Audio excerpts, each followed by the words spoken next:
اور تدفین کی بعد جب صبح ہوتی ہے تو مولا علی علیہ السلام کے گھر کے ارد گرد لوگ جمع ہو جاتے ہیں، اس انتظار میں ہوتے ہیں کہ ابھی جناب سیدہ کا جو پیکر ہے وہ گھر سے باہر آئے گا اور جناز نماز ہوگی اور تدفین ہوگی۔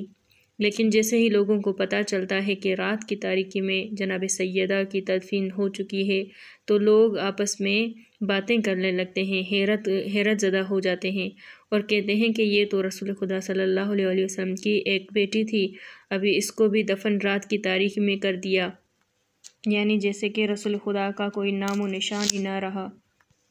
اور لوگوں پہ واضح ہو گیا کہ کس طرح جناب سیدہ کو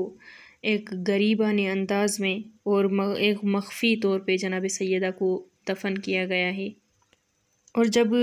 حاکمان وقت کو یہ خبر پتہ چلتی ہے تو وہ اپنی حیثیت کو دیکھ کر متزلزل ہو جاتے ہیں اور وہ یعنی غصے میں آ جاتے ہیں، اظہار نفرت کرتے ہیں کہ ہمیں تشییع جنازے میں کیوں اجازت نہ دی اور ہمیں کیوں نہ بلایا، اور وہ گلا کرنے لگتے ہیں۔ پھر حضرت ان سے فرماتے ہیں کہ یہ جناب سیدہ کی خود وصیت تھی کہ ان کو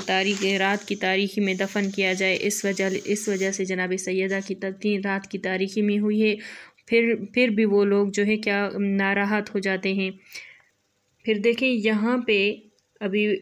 تبھی تو مولا کائنات نے جناب سیدہ کی 40 قبریں بنائی تھیں تاکہ کسی ظالم کو پتہ نہ چلے۔ جب یہ حرف مولا علی علیہ السلام کے عمر سنتا ہے تو وہ کہتا ہے کہ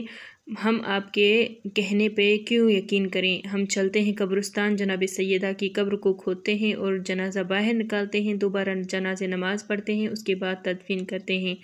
دیکھیں کہ یہاں پہ ابھی بات واضح ہو گئی کہ مولا نے بالآخر کیوں 40 قبریں بنائی تھیں۔ اور یہ کہتا ہے کہ مدینے کی کچھ جو مسلمان خواتین ہیں ان کو ساتھ لے کے چلیں، جناب سیدہ کی قبر کی جو ہے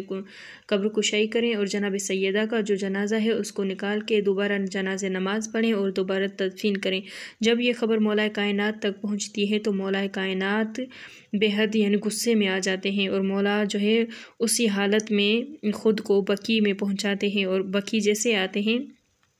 تو وہیں مولا ان کو منع کرتے ہیں اور کہتے ہیں کہ اگر کچھ بھی اس جگہ پہ ہوا تو میں اپنی تلوار اٹھانے میں دیر نہیں کروں گا۔ وہیں پہ روایت لکھتی ہے، یہ کتاب بہارج ہے، صفحے 43 میں ہے کہ وہیں پہ عمر اور ابو بکر جو ہے تھوڑا سا آپس میں تند ہو جاتے ہیں، یعنی تیز ہو جاتے ہیں۔ دیکھیں کہ جب جناب سیدہ کی شہادت ہو جاتی ہے، تدفین ہو جاتی ہے، پھر بھی ان کو چین نہیں آتا کہ وہ جناب سیدہ کی قبر کی دوبارہ یعنی قبر کشائی کرنا چاہتے ہیں۔ دیکھیں یہ غربت تھی جناب سیدہ کی، اور جناب سیدہ نے رات کی تاریکی میں اس لیے وصیت کی مجھے دفن کرنا تاکہ یہ جو حاکم ہیں، یہ جنہوں نے جناب سیدہ پہ ظلم کیا ہے وہ اس کے جنازے پہ نہ آئیں، کیونکہ جناب سیدہ ان لوگوں سے سخت ناراض تھیں، حتیٰ کہ جب وہ معافی مانگنے آئے تھے تو جناب سیدہ نے ان کو معاف تک کیا، سلام کا جواب تک نہ دیا۔ تو اس بات سے پتہ چلتا ہے کہ جناب سیدہ کو انہوں نے کتنی اذیت پہنچائی تھی اور کتنا جناب سیدہ ان سے ناراض رہی ہیں۔ السلام علیکم ورحمۃ اللہ وبرکاتہ۔